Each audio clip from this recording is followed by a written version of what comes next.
This dog stared into the same storm drain every single day, until his owner finally opened it. What they found inside left the entire neighborhood speechless.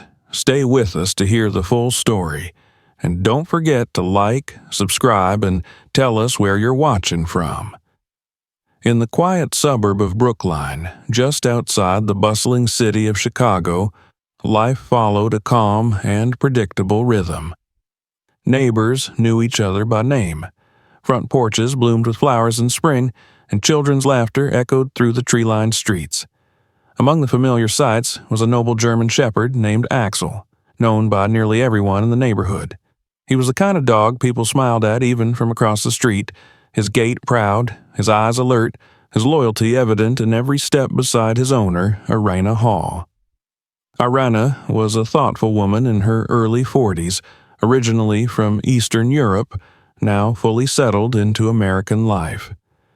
Every morning and evening, she walked Axel along the same peaceful route. From their house near Sycamore Avenue, they'd turn past the corner bakery, past the little park where joggers ran laps, and end up near the corner of Brookline Street and Madison, where a small storm drain sat quietly near the curb. For years, it had been nothing more than a mundane piece of the landscape, unnoticed, untouched. Until one evening, everything changed. It began with a hesitation. Axel slowed as they neared the storm drain. His body stiffened, ears perked up. Then he growled, low and steady. Irena glanced at him, confused. "What is it, boy?" she asked, gently tugging the leash. But Axel didn't move. Instead, he took a step closer to the storm drain and began to bark. Sharp, forceful barks that pierced the still air.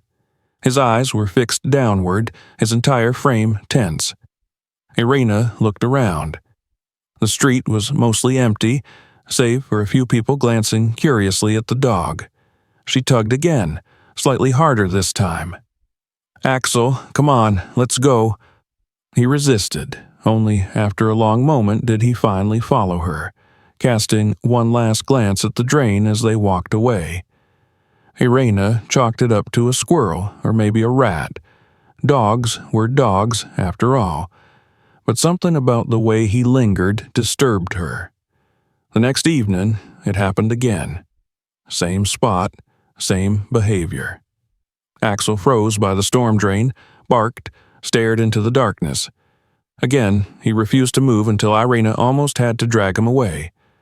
The third day, it got stranger. Axel didn't bark this time. He simply sat down, right in the middle of the sidewalk. His eyes locked onto the grate, his head tilted slightly, ears twitching. He didn't growl, didn't whimper, just sat there, silent and focused. Irena crouched beside him, peering into the drain. All she could see was a void of shadow, metal bars, and nothing else. She listened. Nothing. No water, no movement, no scratching. She stood again and gently called his name. After a few minutes, Axel finally stood and walked beside her as if nothing had happened. But Irena couldn't stop thinking about it. That night, she told her husband, Jason. He just sits there, like he's listening to something. It's eerie. Jason, a pragmatic accountant who often looked for the simplest explanations, shrugged. Maybe he smells something. Dogs have noses like magic. Probably a raccoon or something living down there. Irena nodded but didn't feel convinced. She'd seen Axel chase animals before. He barked and tugged and ran in circles. But this was different. He wasn't excited. He was concerned. Later that night, as Irena brushed her teeth, she thought she heard something outside. A faint scratching, like claws on metal. She paused, opened the bathroom window, listened. Silence. She shook her head, blaming her imagination, but as she climbed into bed, she glanced down at Axel, curled up near her feet. He was awake, his ears twitching, eyes open, staring at the window. The next morning, she checked the footage from their porch camera, more out of curiosity than real suspicion. Around 3:12 a.m., she saw him. Axel had gotten up, padded quietly to the front door, and sat there. For nearly 20 minutes, unmoving, staring in the direction of the street. When the footage ended, she felt a chill trace up her spine. That evening, their walk followed the same pattern. But now, Irena was watching closely. When they neared the storm drain, Axel began to slow. She stopped with him this time. He walked ahead of her by a few steps and lowered his head toward the grate. Then, to her surprise, he let out a low, soft whine. It was the sound he made when something was wrong, when he was hurt, or when someone else was. Irena leaned down again and tried to see what had captured him so completely. Still, there was nothing visible. But the sound, yes, this time she heard something, barely audible, like a faint mewing. She held her breath. It was there. Weak, muffled, but definitely a cry. Her heart rate quickened. She pulled out her phone and turned on the flashlight, aiming it through the grate. The light bounced off damp metal and brick, but it wasn't strong enough to reveal anything moving. She reached for the city's non-emergency number but hesitated. What would she say? "My dog keeps barking at a sewer. I think something's down there." Would they even take her seriously? Reluctantly, she slid the phone back into her pocket. The sound had stopped. Axel was still watching the drain. When she tugged his leash, he rose, but this time looked back over his shoulder several times as they walked away. At home, Irena couldn't focus. Her dinner sat untouched. She watched Axel lying near the front door again, occasionally shifting as if anxious. He didn't sleep well that night, and neither did she. The next day, the behavior continued. But now, people on the street started to notice. A teenager passed by and muttered, "That dog's weird." Another man said, "You been doing that every day this week?" Irena nodded, uneasy, but she wasn't about to stop walking him past the drain. She needed answers. That night, the scratching sound returned, louder this time. She jolted awake. Even Jason heard it now. They both crept to the window. Outside, under the dim glow of the street lamp, Axel stood facing the street again. Not barking, not whining, just standing there, rigid as stone. Jason swallowed hard. Okay, maybe it's not just raccoons. The following morning, before sunrise, Irena made a decision. They would take the walk again. Same path, same route. But this time she would not ignore Axel's instincts. She packed a flashlight, gloves, and a small camera. Jason offered to come, but she declined. She needed to see it through, alone, with her dog. As they neared the drain, Axel perked up. He sniffed the air, walked ahead, and sat down. His gaze locked once more on the shadows below. This time, Irena didn't stop a few feet away. She stepped right up to the grate, shined her flashlight inside, listened, and then, finally, she saw it. A flicker of movement. A pair of eyes. Tiny, reflective, trembling. Her breath caught. There was something down there. Something alive, and Axel had known all along. The following morning arrived gray and heavy, with low clouds hanging over Brookline like a woolen blanket. But Irena didn't notice the weather. Her mind was fixed on what she'd seen the night before. Those tiny, reflective eyes blinking up at her from the darkness of the storm drain. Something was alive down there, and her dog had known it for days. Jason urged her to call animal control, but Irena insisted she'd handle it. She wanted to observe just one more day. She had a feeling this wasn't over yet. That evening, she and Axel walked the same familiar route. When they approached the storm drain, Axel didn't bark this time. Instead, he slowed, sniffed the air, and approached the grate carefully. Then he lay down beside it, resting his head against the concrete curb, watching silently. Irena sat down next to him and listened. Faint mewing reached her ears once more, but this time it was weaker. Her heart clenched. She reached into her bag and pulled out a small piece of roast chicken she had packed earlier. Axel watched as she gently lowered it through the bars, piece by piece. There was silence. Then, after a few seconds, the meat disappeared into the shadows. There was something, or someone, eating. Axel's ears perked up. He stood, tail gently wagging. Irena touched his side and whispered, "You've been trying to feed them all along, haven't you?" She knew what she had to do. It was time to act.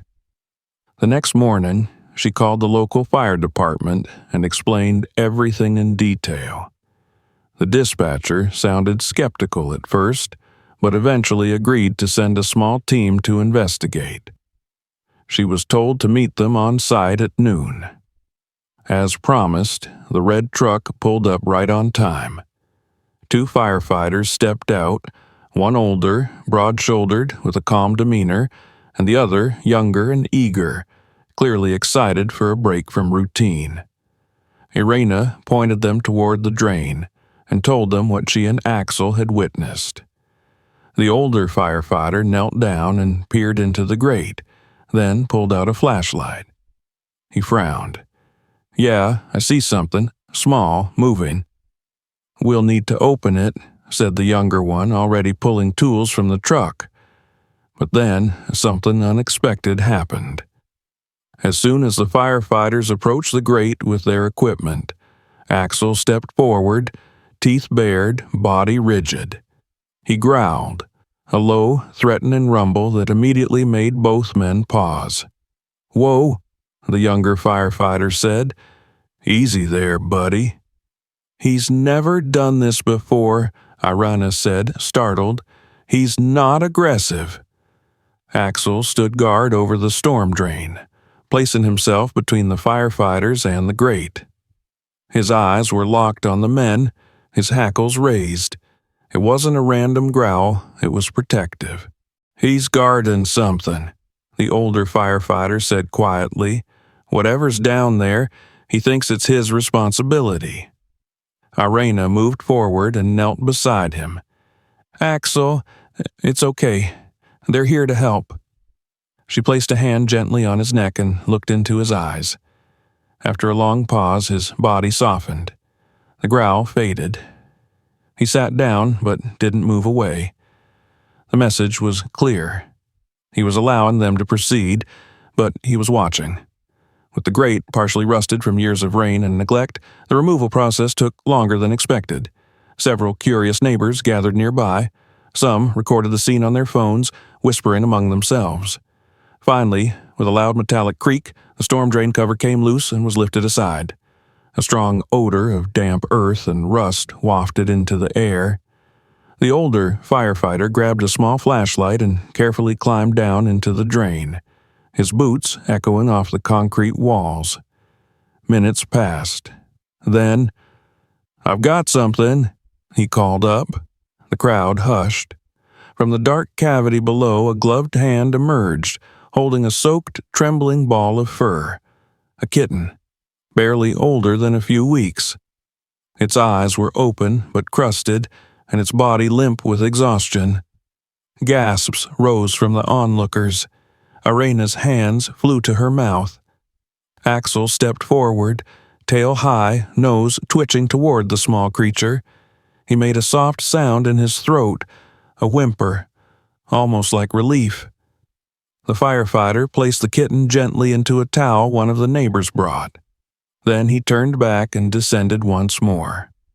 1 minute passed, then 2. He came up again, a second kitten, then a third. By the time the fourth was pulled from the shadows, the crowd had grown silent. The tension of disbelief and emotion hung in the air. "They're alive," the firefighter said, breathing heavily. "All four of them, dehydrated, cold, but alive." Irina felt tears burn her eyes. She knelt beside the kittens, gently touching one's tiny paw. They were so small, so fragile.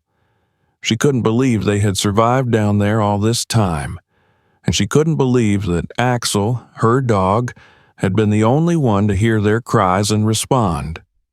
One of the kittens, the smallest, was almost pure white, but covered in grime. Its eyes barely opened as it squeaked softly and tried to curl into the towel. "We'll need to get them to a vet right away," the older firefighter said. "They won't make it through the night otherwise." Irina nodded, already reaching for her car keys. She would drive them herself. But before she left, she turned to Axel. He stood near the edge of the storm drain, peering in, ears alert. Then he walked over to the towel, sat down beside the kittens, and lay his head gently next to the weakest one. "He's been watching over them for days," she whispered. "He never left them." The crowd began to clap. Soft at first, then louder. Applause, not just for the rescue, but for the dog that never gave up. Phones filmed, children smiled. One elderly man wiped his eyes with a handkerchief. As Irina picked up the towel-wrapped bundle and made her way toward the car, Axel trotted beside her, and just before they drove away, she looked down at him and said, "We're not done yet, but you did it. You saved them." Axel blinked up at her and wagged his tail. He didn't need words. He had already spoken louder than any human could. The drive to the veterinary clinic was quiet except for the occasional soft mewling from the towel on Irina's lap. She had turned the heat up in the car, wanting to keep the kittens warm. Axel sat in the back seat, his eyes never leaving the small bundle. He leaned forward every few minutes to sniff the towel gently, his ears twitching with every sound. Irina kept glancing at the rearview mirror, her heart tight with emotion. She had never felt more proud of her dog. At the clinic, a young vet named Dr. Mason met them at the door. He took one look at the kittens and ushered them straight into the back without hesitation. Irina waited anxiously in the lobby, Axel lying at her feet, occasionally whining softly. The minutes ticked by. Finally, Dr. Mason returned with an update. All four kittens were alive, severely dehydrated and malnourished, but with immediate care and a bit of luck, they had a chance. "They wouldn't have lasted another day," the vet said, shaking his head. "They were cold, starving, and terrified. I don't know how they survived down there at all." "They weren't alone," Irina replied, looking down at Axel. Word of the rescue had already begun spreading through the neighborhood. By the next morning, local news outlets had picked up the story. A reporter from WGN Chicago showed up at Irina's front porch asking for an interview. She politely declined, not wanting the attention for herself, but agreed to let them film Axel at the clinic when they brought the kittens back for their follow-up visit. Axel became an instant hero. Photos of him sitting next to the towel-wrapped kittens went viral. A local pet store offered to sponsor his food for life. Children drew crayon pictures of him with little hearts and the words, "Thank you, Axel," written across the top. One kindergarten class even wrote him letters, calling him the dog with the big heart. Meanwhile, the kittens began to recover. The smallest one, the white kitten, was touch and go for the first few days, but Dr. Mason said something remarkable was happening. Every time Axel was near, the kitten responded.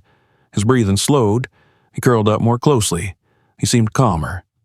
Irina visited the clinic twice a day, bringing Axel with her, and each time the white kitten perked up a little more. By the end of the week, the kittens had gained weight, opened their eyes fully, and started to wobble around their crate. Dr. Mason smiled as he handed the chart to Irena. They're going to make it. Axel seemed to know. He wagged his tail and nudged the crate with his nose, watching the little ones tumble over each other. The white kitten tried to climb up the edge and mewed directly at him. He laid down, head against the glass, eyes half closed. That night, Irena made a decision. She couldn't let all four go. They had become part of her life in a way she hadn't expected. After discussing it with Jason, they decided to adopt one, the white kitten, the one Axel had clearly bonded with. They named him Lucky. From the day Lucky came home, he and Axel were inseparable. The little kitten would climb up on Axel's back, nap between his paws, and curl up against his chest at night. Axel treated him with the same care and gentleness he had shown from the start, licking his fur, guiding him away from open doors, watching over him like a guardian. Irena often found herself watching the two of them together and thinking about the moment it all began. A simple walk, a storm drain, and a dog who refused to ignore a cry for help. The story continued to spread. Animal rescue groups shared it on social media. A journalist from a national pet magazine reached out. The local shelter received dozens of adoption applications for the other 3 kittens. They were all placed with loving families within 2 weeks. One went to a teacher who had shared the story with her classroom. Another was adopted by a woman whose previous cat had passed away just a month earlier. The third went to a young girl who had survived a car accident and, like Lucky, was recovering slowly. Irena started volunteering at the same shelter. She helped walk dogs, feed rescued animals, and even began fostering kittens.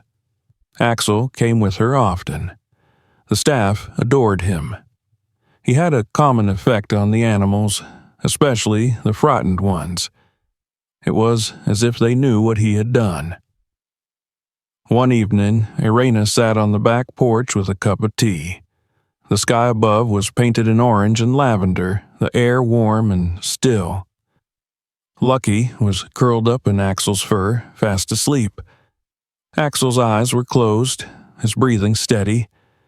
Jason stepped outside and stood behind her, placing a hand on her shoulder.